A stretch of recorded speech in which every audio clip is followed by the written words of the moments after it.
Good evening, everybody, and thank you all for being here this evening. It's a privilege to welcome you to our community, and it's an honor for me, as mayor, to join so many other women leaders for this event today and tomorrow. I can tell you without any bias, Omaha is a wonderful place to live and to raise a family and to work. So welcome, everyone. In fact, there are many publications, for instance, like Forbes magazine and others, that consistently rate Omaha as a top city to raise a family, a recognition that is shared with other communities in our metro area, so we're really proud of that. Today and tomorrow, you will hear messages of inspiration and leadership from some very bright, energetic, and confident women and mothers. I truly hope that you will enjoy their compelling stories and their call to action to improve their communities and our country through selfless service to others. After all, that's what motherhood is all about, isn't it? It's selfless service to others. Mothers have an instinct to do whatever it takes to improve and protect the lives of their families. That is why so many of you are here this weekend and why you volunteer in your communities. That instinct is why we take on the challenges to keep our children safe and to help them learn. We've all done things that motherly instincts is one powerful life-changing force, isn't it? So just 10 days ago, I'll tell you a little story, that my daughter Elizabeth gave birth to her first child, Raymond, and he is my first grandson, and he's 8 pounds and 15 ounces of pure love. He was born in Washington, D.C., and I was there with her for labor and delivery. But now I see my daughter Elizabeth becoming a mother. I see her building that trusting, nurturing bond with her son. She will be his first teacher, his first mentor, and his first coach. She will love him unconditionally, and that's what mothers do. When our family moved to Omaha about 25 years ago, Elizabeth and her brother Andrew, my son Andrew, were just starting school. Andrew was in kindergarten and she was in 2nd grade. Rather than continue my career as a critical care nurse, I started volunteering in my kids' schools. That simple mother's desire to get involved grew my career in public service.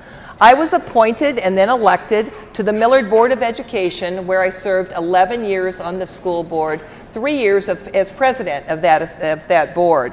I wanted to help further and served 1 term on the Omaha City Council, and I was the only woman on the City Council and the first woman elected in over a decade. Then I ran for the mayor of Omaha, and that was 5 years ago. That first race for mayor was me against the guys, and there was 4 of them, including the incumbent mayor, who I challenged. On more than one occasion, it was suggested to me that I would be better off on a school board or better off on the city council, and I should just let one of the guys win the mayor's race. Well, after 50 men in Omaha who were all men, why break that streak, right? Well, I can tell you that that attitude greatly motivated me. And it was certainly satisfying to be sworn in as Omaha's first female mayor in 2013. And just this past May, I was reelected to my 2nd term. So we must be doing something right.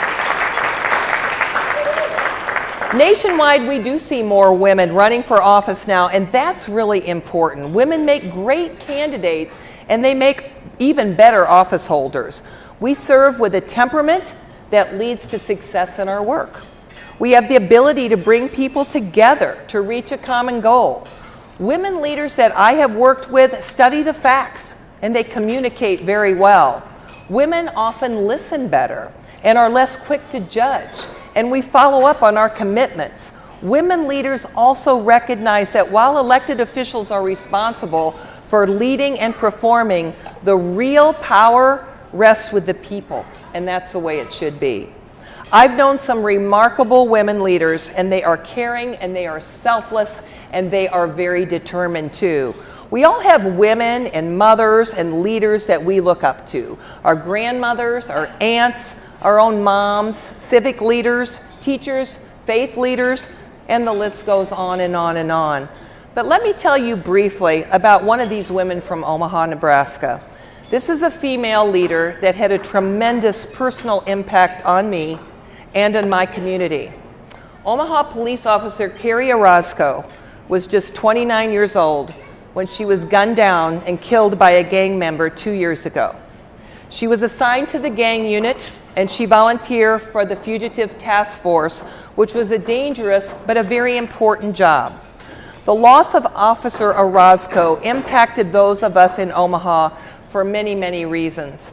But one reason still comes to my mind often, and that is she was a brand new mother.